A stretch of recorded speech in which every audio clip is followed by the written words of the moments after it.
হচ্ছে বেলায়েত মুতলাকা কিতাবটি আমরা এই জন্যেই আমরা মানুষকে পড়ার জন্য উৎসাহিত করি, বোঝার জন্য উৎসাহিত করি, এই জন্যে নয় যে এটি আমার দাদার লিখিত কিতাব, এটি আমার দাদার লিখিত কিতাব, এই জন্যে আমি অন্তত এটি পড়ার জন্য উৎসাহিত করি না।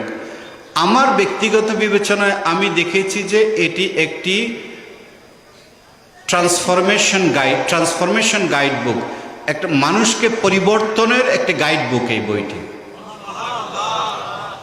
এটি মাইজভান্ডারী তরিকাকে যে উপস্থাপনাটা করে সেই উপস্থাপনাটা হচ্ছে চেঞ্জ অ্যাম্বাসেডারের, অর্থাৎ দুনিয়াকে পরিবর্তন করে দেওয়ার জন্য। আমাদেরকে নিজেদেরকে ট্রান্সফর্ম হতে হবে এবং সমাজকেও ট্রান্সফর্ম করতে হবে, চেঞ্জ করতে হবে।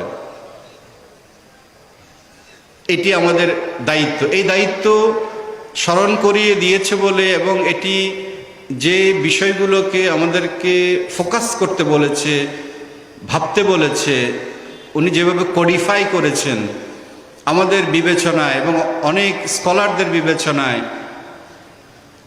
এটি এসেছে যে এটি একটি অমূল্য একটি সম্পদ আমাদের জন্য।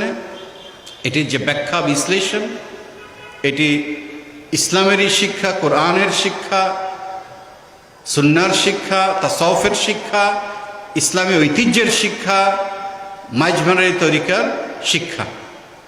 এই জন্যে আমরা বেলায়েত মুতলাকাকে আমরা চাই যে এটি সবাই এটি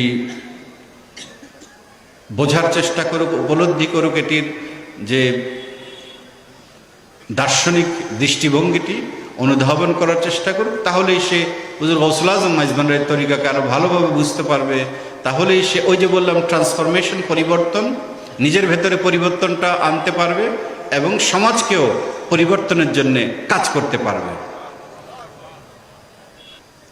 সবাইকে আন্তরিক ধন্যবাদ যে আপনারা উপস্থিত থেকেছেন এই মাহফিলে এবং ওলামায়ে কেরামও এসেছেন, মাইজভান্ডারী গাউস